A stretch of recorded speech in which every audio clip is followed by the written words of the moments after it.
वसीम रज़वी अल्लाह के नबी सल्लल्लाहु अलैहि वसल्लम को दिमागी तवाज़ुन बचपन से खोया हुआ बोल रहा हूँ। मोहम्मद एक मानसिक बीमार व्यक्ति था।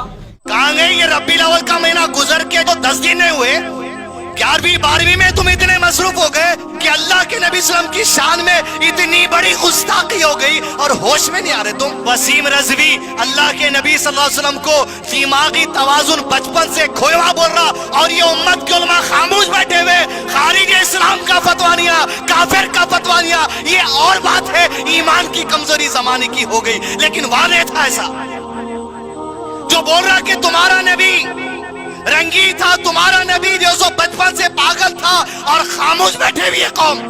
मैं ये नहीं कह रहा हूं कि आप रोड पे निकल के किसी को मारो, मैं ये नहीं कह रहा हूं, लेकिन जो दस्तूर जिस बात की इजाजत देता है, ईमान जिस बात की इजाजत देता है, बस वीडियो आ रहा शेयर करे, वॉच करे, लाइक करे, बस फॉरवर्डिंग, इसके अंदर ही रह गई कौम।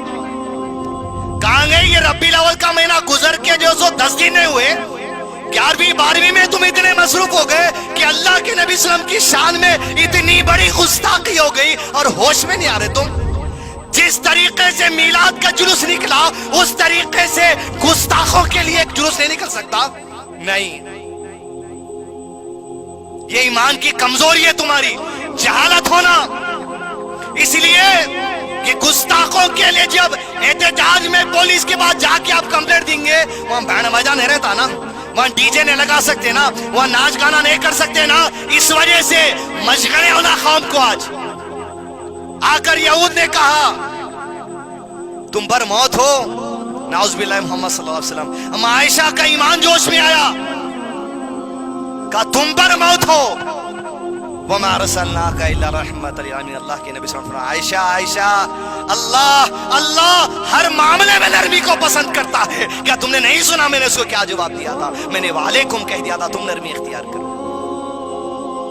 अपने कौल अपने अमल के जरिए दूसरे इंसानों तक, कुफ्फार क्यों ना हो, हिंदू भाई बहन क्यों ना कोई और हो, अपने कौल और अमल के जरिए उनको भी तकलीफ नहीं होना, यह भी सदका है हमारे लिए।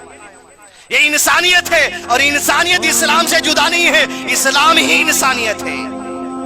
आज जमाने के अंदर आपको ये बताया जा रहा, मुसलमान सोच रहे थे भाई पहले इंसान बनो, अरे मुसलमान रहा तो नहीं इंसान रहेगा। इंसानियत अलग, इस्लामियत अलग, इंसानियत अलग, मुसलमान अलग, ये नहीं है।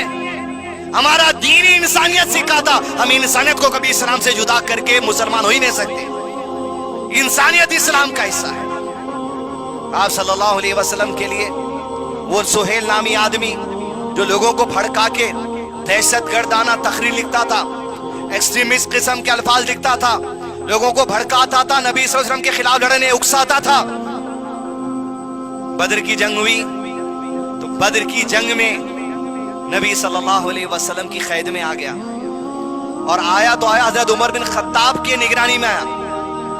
जब उमर बिन खत्ताब रज़ियल्लाहु अन्हु को पता चला सुहेल आ गया है, देख लिए, और आप सल्लल्लाहु अलैहि वसल्लम के बाद इजाजत देने के लिए गए। कहा अल्लाह के नबी सल्लल्लाहु अलैहि वसल्लम, ये सुहेल है आज हमारी गिरफ्त में, जो आपके खिलाफ लोगों को भड़काता था, आपकी गुस्ताखी करता था, बर्दाश्त नहीं होता हमको। मक्के में चूंकि हाथ रोकना था रोक लिए, अब मदीने में इजाजत है, बदर की भी इजाजत हो गई। बदर के बाद जो कैद करे उनमें का वाक़या है। कहा अल्लाह के रसूल सल्लल्लाहु अलैहि वसल्लम इजाजत चाहिए। बोले उमर किस चीज की इजाजत? इस बात की चाहिए कि इसके मुंह पे मारूंगा और सामने के 2 दांत तोड़ दूंगा, ताकि जिंदगी भर आपकी गुस्ताखी का अंजाम उसके चेहरे पे झलकता रहे। वो हमारा सल्ला का इल्ला रहमतिल आलमीन, तेरे शर से जमाने को बचा, ये तेरे लिए सदका है। फरमाया आप सल्लल्लाहु अलैहि वसल्लम ने, उमर अगर तुझे इस बात की इजाजत दे दूं कि तू मार के इसके 2 दांत तोड़ दे, मैं डरता हूं कहीं अल्लाह वही मामला मोहम्मद के साथ ना कर दे सल्लल्लाहु अलैहि वसल्लम।